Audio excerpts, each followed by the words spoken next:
Зрители передач Валмеревкс. Китайская поговорка, очень серьезная, очень хорошая.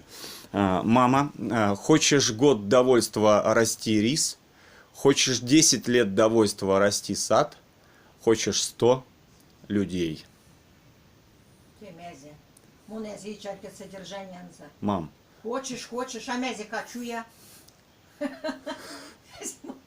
Мам, тут... Мязи хочу, все пускай сбудется. Мам. Вот, мое пожелание надо, чтобы сбылось. А тебе довольствоваться, тебе мязи довольствоваться. Ну, благополучие, типа того. Ну, рис, тут как предполагается, урожай, это питаешься.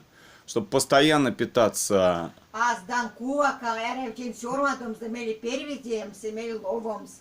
Монестя Ну, скажи какую-нибудь другую мордовскую поговорку. Васо пуцак малоста сайсак. Мам, это уже было. Чара селищу. Мам, давай другую.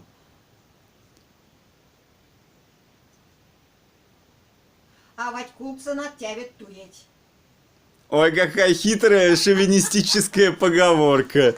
Это отцы и дети Тургенева, мам. Это я тебе... А тебе подряд. А куда? Кикулцаны надо не только слушаться, надо слышать, мязи мери. Вот, а я с этим и не спорю. Все будет хорошо. Спасибо, мам. Счастливо.